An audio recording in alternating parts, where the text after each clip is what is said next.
એમ્પ્ટીનેસ, ખાલી થઈ જવું, શૂન્ય થઈ જવું. અધ્યાત્મમાં પ્રવેશવા માટેની આ શ્રેષ્ઠ સ્થિતિ છે. એક પછી એક વસ્તુ તમે છોડતા જ જાઓ. તમારી અંદરથી બધું ખાલી કરી કાઢો. ના સંબંધો, ના સંપત્તિ, ના સમૃદ્ધિ, ન સત્તા, બધું છોડતા જાઓ. તમારી અંદરથી તમારા સિવાય કશું બચવું ન જોઈએ. અને જ્યારે બધું ખાલી થઈ જાય છે ને તમારી અંદરથી, ત્યારે તો તમે પણ ખાલી થઈ જાઓ છો. તમે પણ ક્યાં બચ્યા? હવે તમારી અંદર તમે પણ નથી બચ્યા. એક વિરાટ શૂન્ય બને છે. વજન રહિતતા આવે છે. શૂન્ય વજન થઈ જાય છે.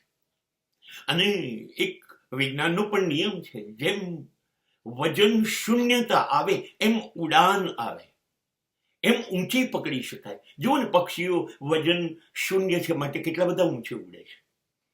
અને જ્યારે તમારી અંદર બિલકુલ મહાશૂન્ય થઈ જાય, મારે કશું જોઈતું નથી, મારી પાસે કશું છે નહીં, મારે કશું હવે ભેગું નથી કરવું, મારે સાચવવું નથી, કશું મારું છે નહીં. જ્યારે આ થઈ જાય છે ને, હા, પછી પ્રાર્થના ગાયબ થઈ જાય છે. પ્રાર્થનાની હવે જરૂર શું છે? જ્યારે મારે કશું જોઈતું જ નથી, તો મારે પ્રાર્થના પણ નથી જોઈતી. અને ત્યારે તો તમારી એ સ્થિતિ આવી જાય છે કે જો મારે કશું નથી જોઈતું, મારે પ્રાર્થના પણ નથી જોઈતી, તો જાણે પરમાત્મા તું મળે તો તું પણ નથી જોઈતો, મારે ઈશ્વર પણ નથી જોઈતો. કેમ કે એમાં પણ એક માંગણી આવે છે.